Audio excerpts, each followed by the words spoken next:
I'm here. I'm here and started.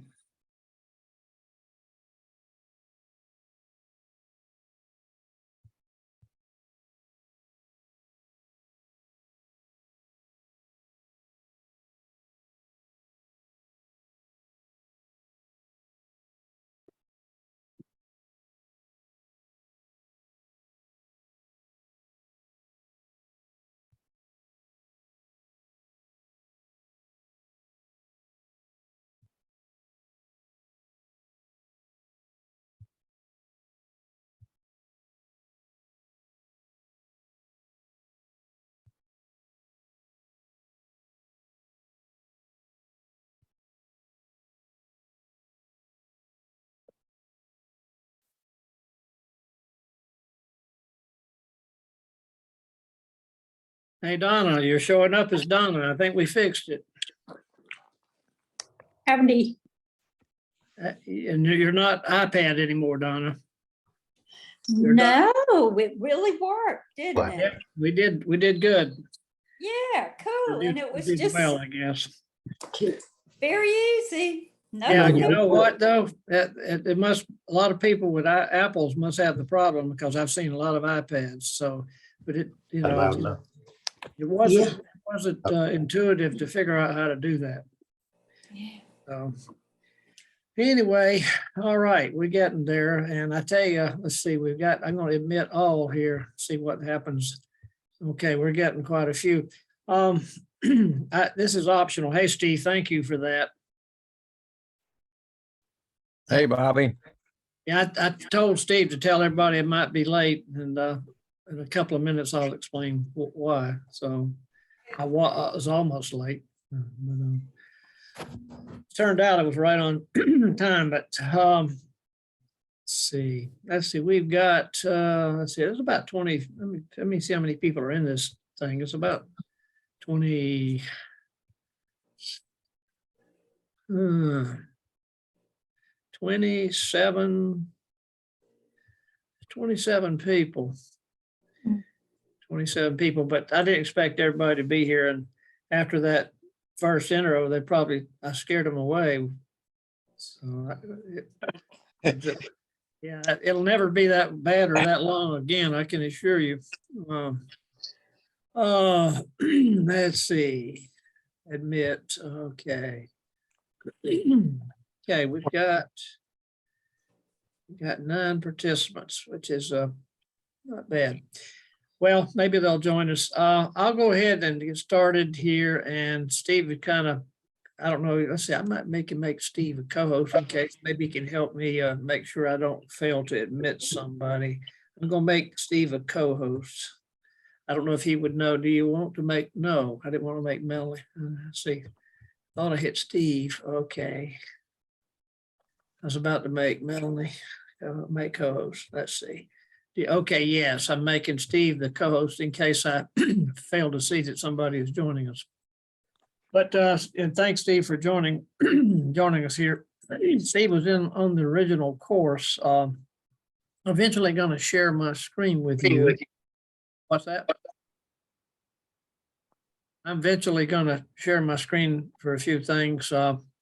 Now, let's see, Mark is not here, Ogilvy, and he's the one that got me to go ahead and send that, resend that link that was broken in slide 18. Let's see, somebody here with a, I don't know who it is, I'm admitting them, but with a pad, some kind of iPad. All right, I'm not going to take roll. We'll just see how it goes.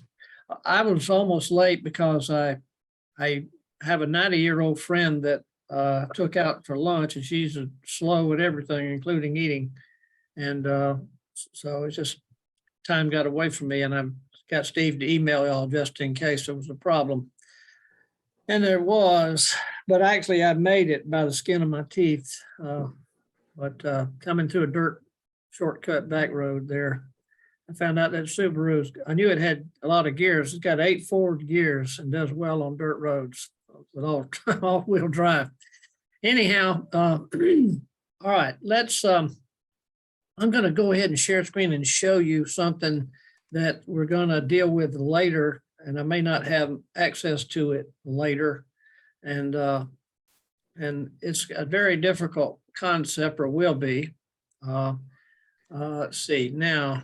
Let's see. Can y'all see me? Well, can you see my screen? Yes. All right. This, everybody see this?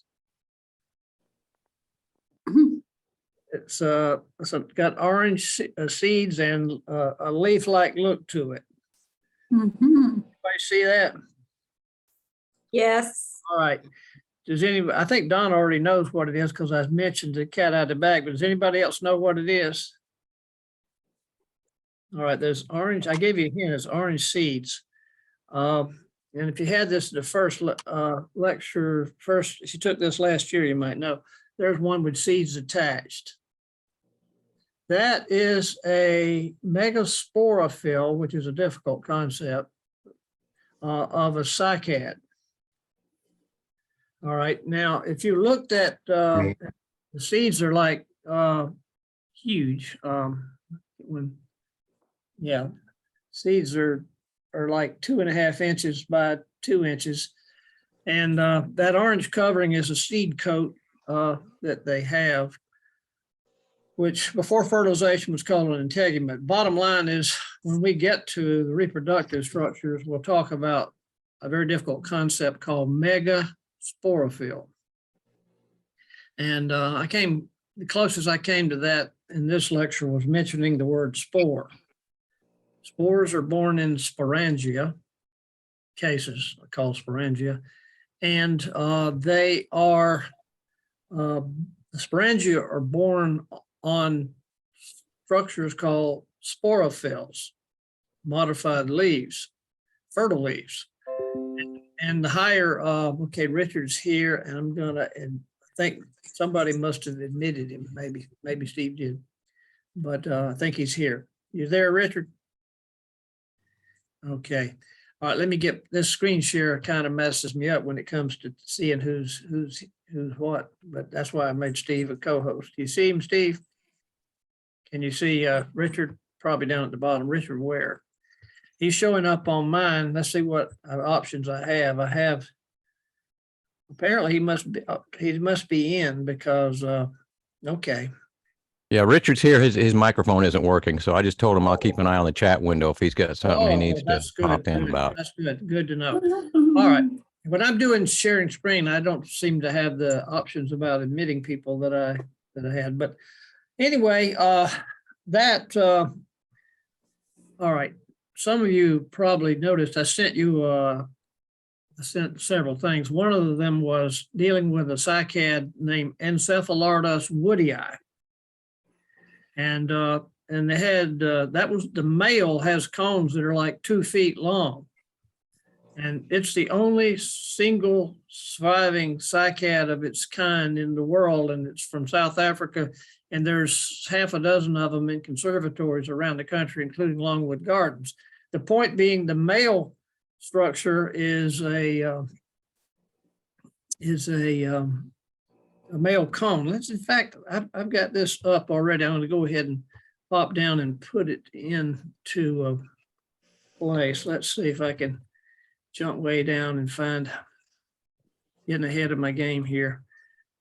Well, I'm jumping way ahead in the topic that is difficult one when we get there. And let's see, still there. I think okay, I missed it. All right, I'm in it now.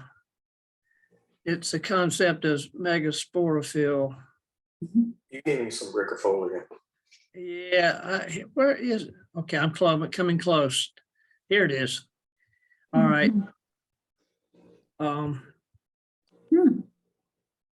That essentially, I just showed you that. Maybe you can't. Let me do this annotate business here.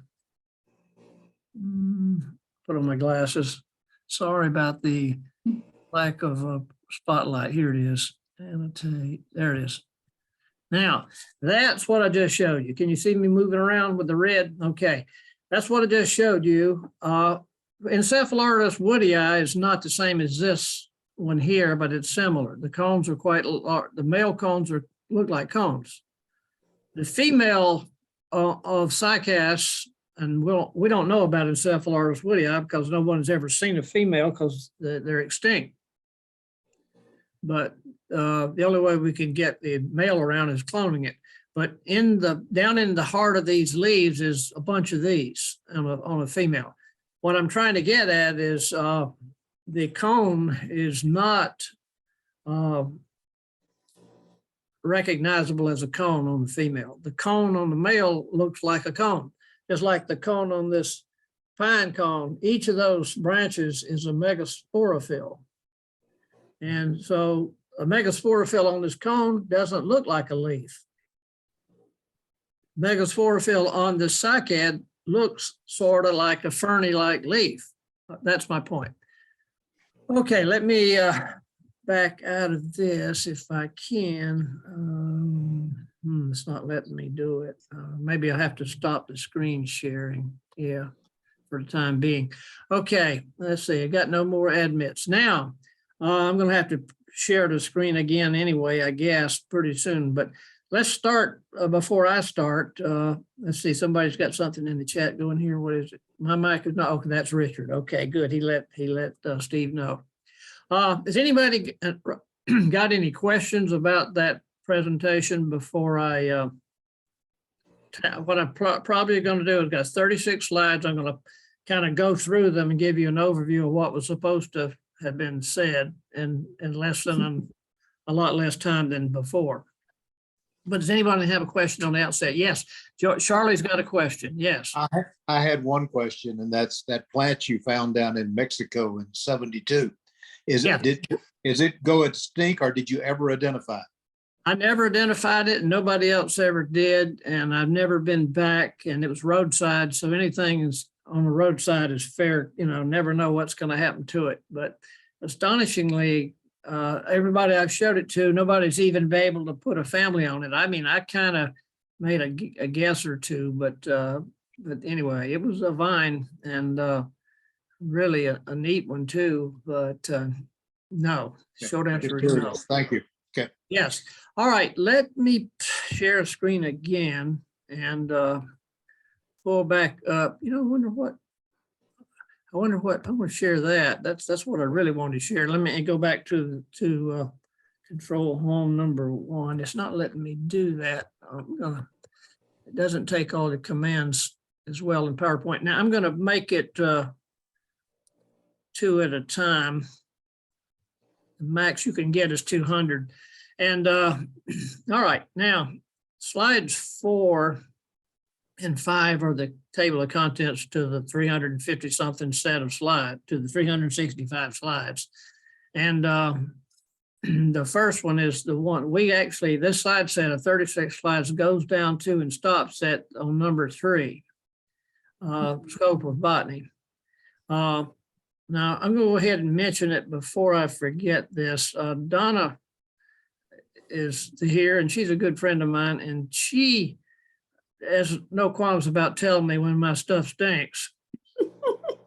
and she, I don't have any problem with it. The nice thing about friends is they can tell friends that. But she said something that rang to me this morning. She said, I'm in this because of learning things about the biology of plants that'll help me identify them. Well, guess what? When we start this next topic, my favorite topic is plant classification and identification, plant taxonomy, plant systematics. Well, everything about systematics, to make systematics work, you need to study all aspects of the biology.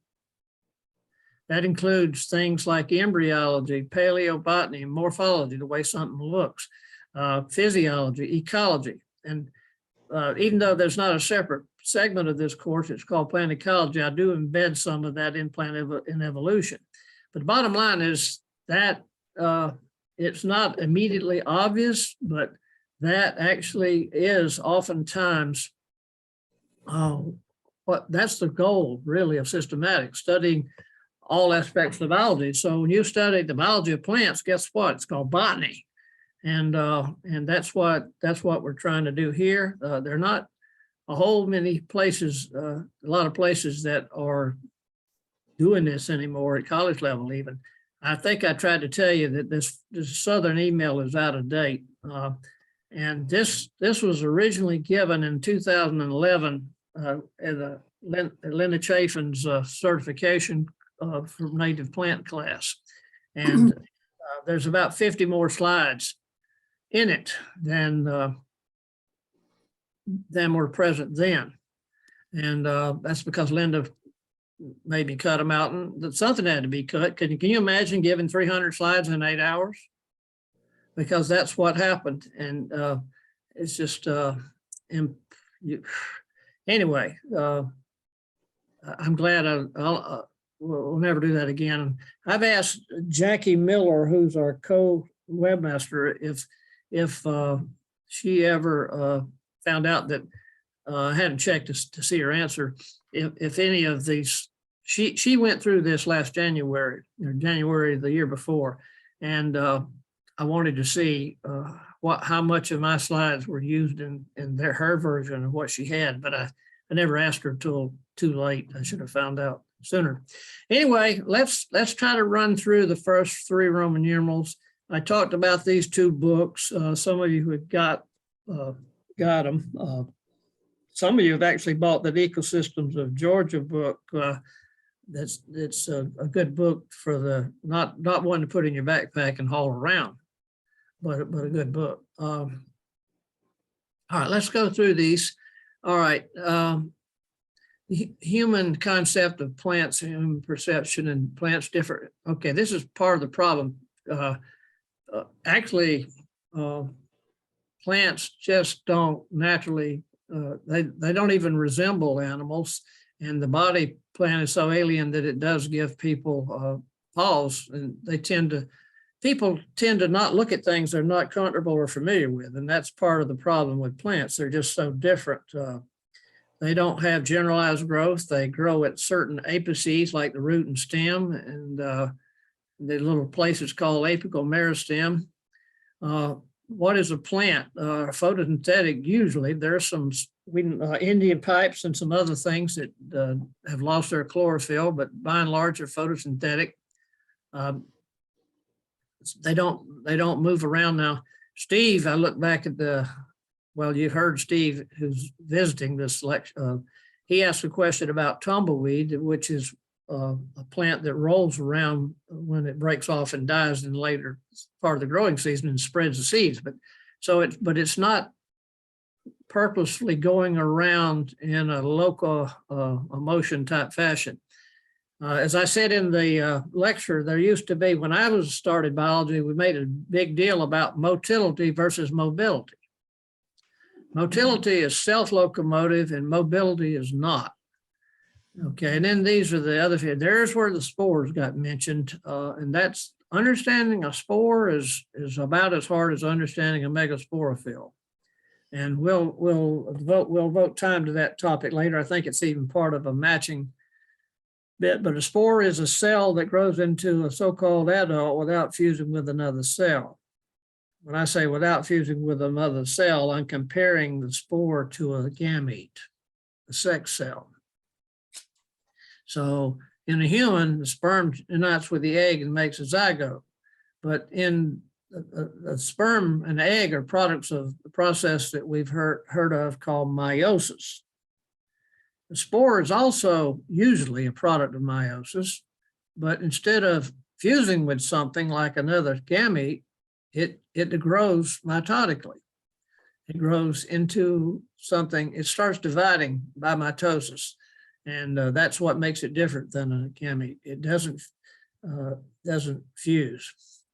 So a gamete has 2 fates. It either fuses with another gamete or dies.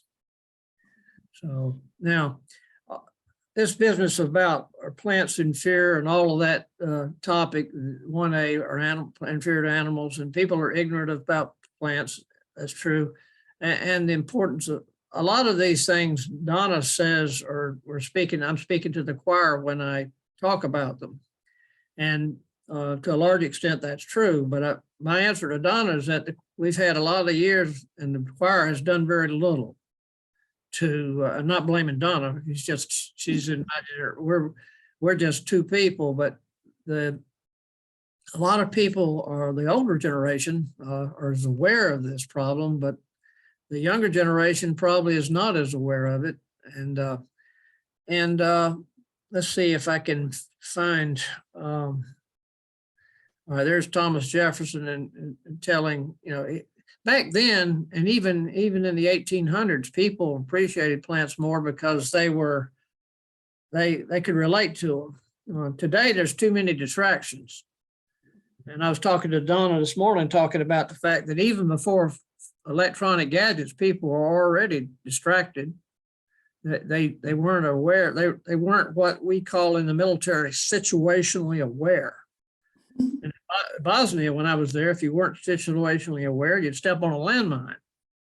So I learned the hard way, how to learn to situationally aware. Now, this process is vastly underrated, photosynthesis, because people don't appreciate what's going on there. But the oxygen that forms 20% of the atmosphere that we have comes from photosynthesis.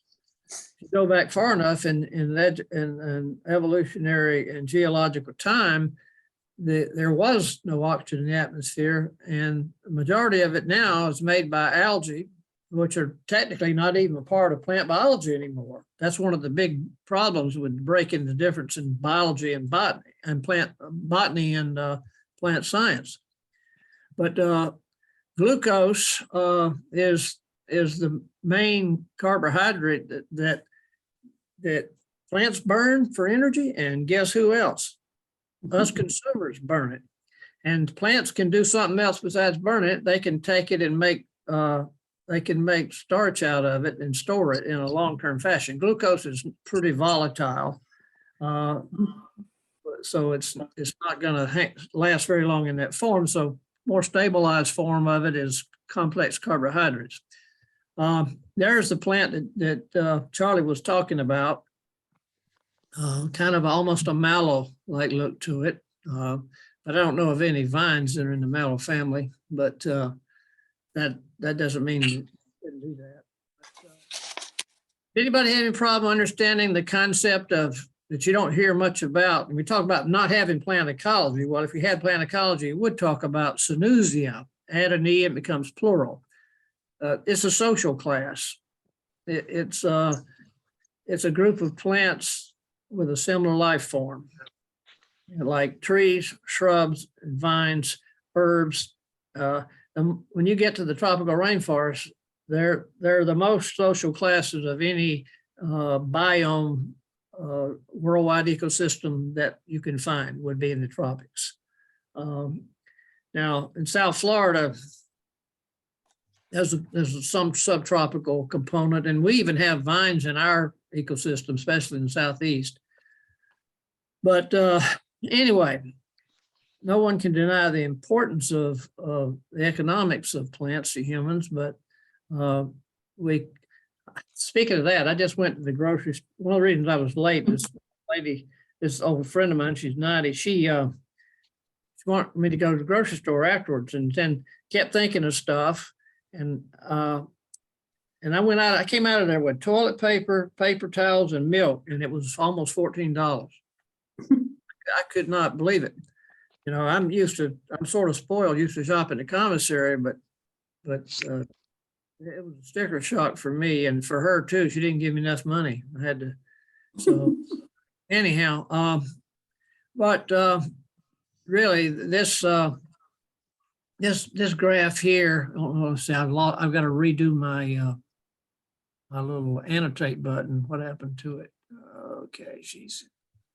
While you're doing that, I just wanted to say that you mentioned the grocery store. I think that's one of the things that's pushing botany further down, is that we've now so far, you go back to Thomas Jefferson's times, we were closer to the plants then. We're closer to our food source. But now the grocery, they're processed so many times over, made into so many forms, people don't even think about where they came from anymore. Charlie took the words right out of my mouth. It's just they look at the grocery shelf and don't make the connection of where the plant came from, and the key word was processing. Things are so processed now that we don't think about what they looked like before they were processed, and so it really is part of the problem. It has to do with the awareness. The reason the pharmaceutical industry and the drug industry and microbiology that's related, they're all closer to the health side, and they seem to have more direct impact with the pocketbook. But now people are thinking more about the plants in terms of the pocketbook, because they just can't buy what they used to buy for what they bought it for.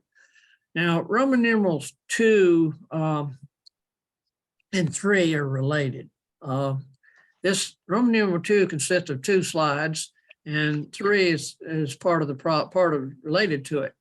The trouble with botany, and people don't like me talking about this one because people don't like to hear about problems, but botany was tough. If you read that article I wrote in January 20th, the newsletter, and about half a dozen of you at least asked me to send it to you, and I did. You kind of know where I'm coming from with this. I struggle with botany because my little high school, I was 36 people in the graduating class. I'm not even sure I saw a microscope till I got to college, but the microscope was probably the tool that helped me the most to learn to master botany. And it wasn't that my college teacher, Uncle Ben, that I talk about in that article, told me about it either. He just assumed we knew how to use it, and that was a mistake on his part. I never forgot that lesson, and I tried. In fact, as I think I said it in the story, he died while I was taking a course from him. I wound up teaching his labs, some of his labs, and I really learned stuff when I had to teach it. But that's the bad part about this course. We don't have a lab, but if we did, we'd have to deal with the microscope and learning to overcome the problems and pitfalls of that. I've got a good friend she's a good field botanist, but she's always, the microscope gave her problems. And she's not alone. But one of the things that makes botany so tough is all of the different aspects of it. These courses in the circle around botany, you'd be hard pressed to find some of those courses anymore. I have taught I haven't taught plant genetics, but I taught a course that was about half genetics. But every one of and plant reproduction is embedded in genetics, and it's embedded in evolution. It's a part of morphology. So, but anyway, these are some of the books from my library in the McGraw-Hill series that back in the day, you don't get books like this anymore because now, all right, it's not too late let me mention this. An example of part of the problems here is that Google grams. How many of you know what Google grams are? All right, a few years back, it was more popular. It didn't really catch on, but I just Googled the word botany and I Googled the word plant science and found out in 200 years, botany was almost becoming extinct and plant science was on the rise.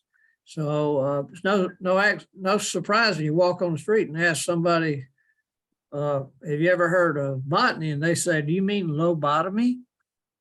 And of course, I'm not talking about the brain or operating on but anyway, let's see, where is that?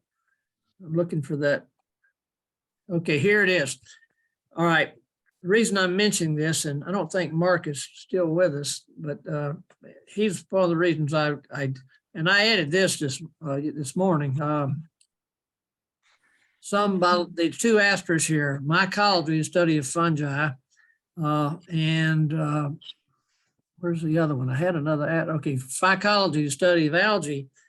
You'd be hard pressed to find those courses today anywhere, maybe a handful of places in the country.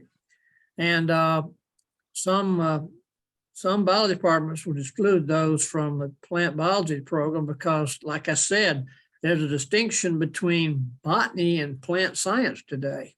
Back to that Googlegram, the words are different, but they're not perfect synonyms according to some. And if you look at this diagram here, everything that's in red is the stuff that traditionally was taught in botany, including microbiology. And the blue-green algae are prokaryotic and are bacteria. And so they could easily have been studied in botany where you dealt with the algae or algal protists. These are the protozoa. Zoologists had it easy. Look what they did. They had the animals and a few protozoans. That's it. But the botanists, nobody wanted to deal with all this. And that's why people took the easy route. When I took biology, I had no problem with zoology, but I struggled with botany. Part of the problem was the sheer volume of it. And part of the problem, they weren't, even in the late 60s and early 70s, there weren't many good botanists around teaching it anymore. It was already in decline then.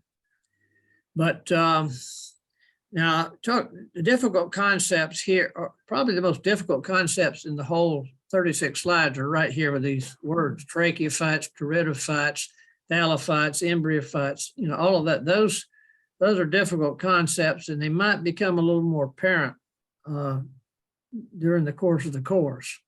But a thallophyte is a non-vascular plant. It includes algae. It used to include fungi when fungi were considered plants. By the way, fungi have spores. That was part of the reason. But thallophytes now would be algae and bryophytes. But bryophytes have something that algae don't have. They have this container around the sex cells that's a male sex organ that has sperm to be in it, sperm cells. Here's one for algae. Notice there's no jacket. When this thing breaks up, there's nothing left. When this thing breaks up, there's an empty jacket. And so what I'm trying to get at is part of the reasons of bryophytes, which are mosses and liverworts and hornworts. That's what these three are. There's about 100 species of hornworts, about 14,000 mosses, and about 8,000 liverworts in the world. And they are evolutionary dead end. We'll talk more about that later. But one of the reasons they became land plants is they had adapted, they had a way to protect the sex cells so they wouldn't desiccate, so they wouldn't dry out.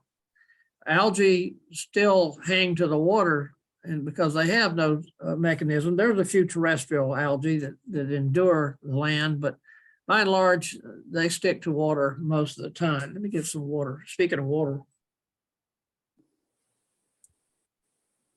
Okay, and then the bryophytes never really succeeded becoming dominant land plants because they lacked vascular tissue. They weren't tracheophytes. And that's where the ferns come in and higher plants like the seed plants.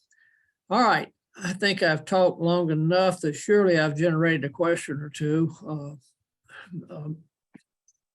Anybody have a problem with what I tried to do here, talk about pure botany versus applied botany and understand the difference? Okay, I don't hear anything. So I mentioned in the presentation, in the video, John French, he's the only plant pathologist that I still keep up with. And I have the utmost respect for him and his profession, because to be a plant pathologist, you have to know entomology, mycology, plant physiology, plant taxonomy. You got to know a great deal. I don't like horticulturists generally. If you're one, I'm sorry. Or if you're one, don't take it personally. What I have a problem with is the University of Tennessee was where I got my master's in botany. When I left, I don't know when it was, but they converted to a horticulture department. And I know why they did it, because there's more money in horticulture than there is in basic botany. That's one of the prime differences in applied anything versus pure science. But these people are parasites of these people more than the reverse. In other words, applied botany gets their information from the basic botany. There's some information from pure botany or basic botany that they get from these people, but it's not much. the problem is these people are close to the almighty dollar. Whereas these people or they may make a buck or two, but they're doing it more because they like to do it. And they're studying problems that people like congressmen wouldn't even think are problems because they don't have the understanding. But now I never finished what I was talking about here. I mentioned Mark and the BCAP report. I hope no one sit here and read 102 pages of that. But in 2010, they came out with that document. And I've thought about it a lot since then. And one of the predictions in it, was anybody not able to eventually access it that wanted to? The reason I asked that question is this link is broken. So, and I tell you it's broken, I think. Maybe I did in the verbal part, but so I sent a link to everybody. I sent it to Mark and copied everybody a link that worked. Now, ironically, the link worked in the email, but when I've saved it as a PDF, it didn't work. So that's the reason I'm asking it if there are people able to access it. And if you access the new working link, you got 3 options: the whole 102-page report, an executive summary, which actually was a larger PDF file size, and then that document, the second one, the executive summary, included the recommendations, which were also separately published. And let's see if I'm trying to decide if I should go. Well, there's 18 recommendations, and I'm not going to go over them. They're quite long, but the problem is one of them, the first one there's problem with several of them. But the one that sticks out to me was number 1 was talking about academia ought to do this and that. Academia ought to, colleges and universities, biology departments ought to make sure they got a botany component. Well, there's 2 problems with that. Those people that, first of all, wrote the BCAP report were people from the Chicago Botanical Garden, not people in academia. I've spent almost 30 years in academia, and I know what it's like. It's very territorial, very competitive, and nobody wants your botany class to get in the way of them teaching their zoology class. And if you can't find a botanist, guess who's going to have to teach the botany? A zoologist. They don't want that. I don't blame them. They don't do a good job mostly. And so I'm just saying that first objective or recommendation is not realistic. I'm not saying that's why none of them have ever, to my knowledge, much been enacted, but that was said in 2010 that within 10 years, that's been 12 years now, that half of the botanists that were in job positions would be gone, and that's about true. Isn't that a little bit like a chicken and an egg situation too? What, Charlie? Isn't that a little like a chicken and egg situation? You can't teach a class if you don't have students signed up. I mean, so, you could offer the class, but you wouldn't get enough interest to actually hold class. Charlie's making a good point. I'm not even paying him to do this. Yeah.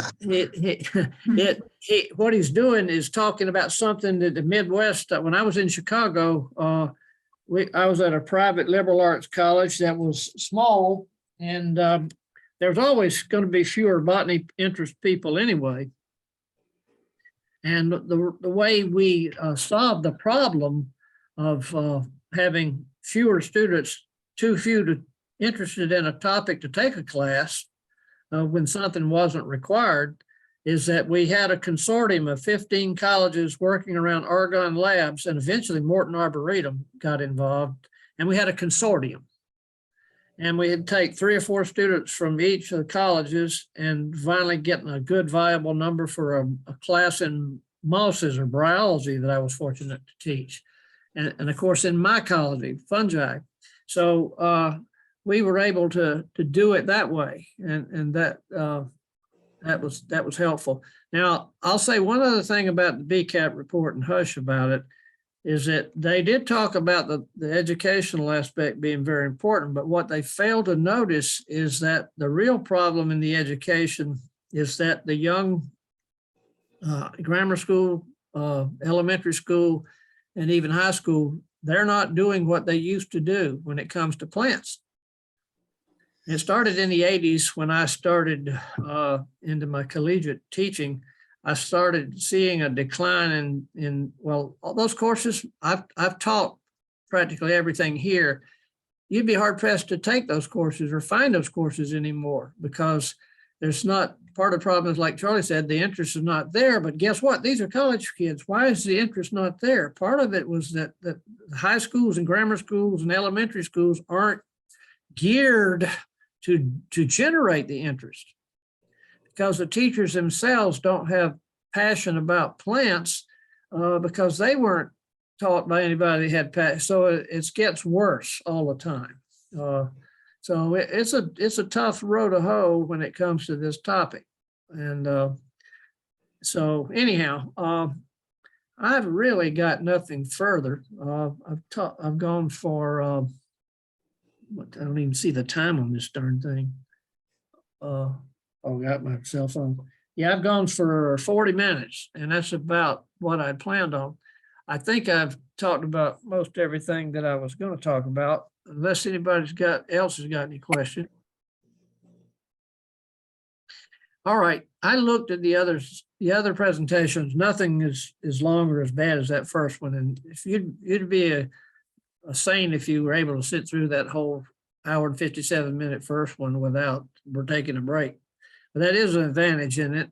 You can take a break. And I hope doing something like this is helpful. I'm not sure that we'll always be able to do it.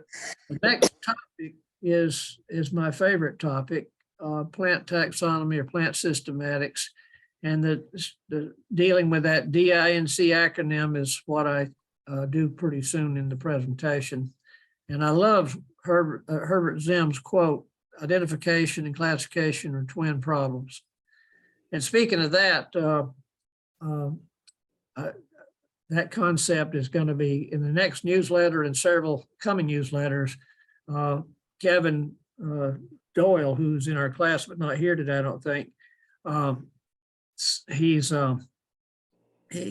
editing and helping me to make that thing more palatable, but I've got a segment in there on the problems of plant identification, primarily focusing on woody plants, trees in particular. And in that, this is one quote, identification, classification are twin problems. The other quote that Zim said that I like is that talking about keying, that people can't do keying. When you key out 50 plants, you've keyed out 100. Because you've made some wrong turns. And 2 minutes or maybe 2 days or 2 weeks later, you're ahead of the game because you run across that plant.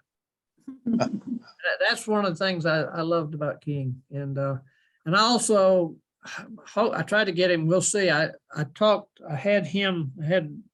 asked Kevin to put it in there earlier than late. But I asked him to talk about these phone apps. I mean, I talked about it and I asked him to publish it. He's going to do it as a sidebar or something, but I address phone apps and the good and the bad of phone apps in the upcoming newsletter or the whatever one he decides to put it in. Okay, let's see. Let me stop the screen share and see how many we still have in here. Actually, we've got about what we started with. Let's see who finally showed up all total here. Okay, that's a good number, but I didn't expect everybody.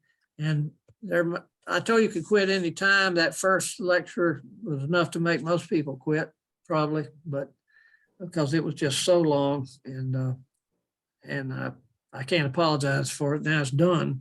I'm not going to redo it, but.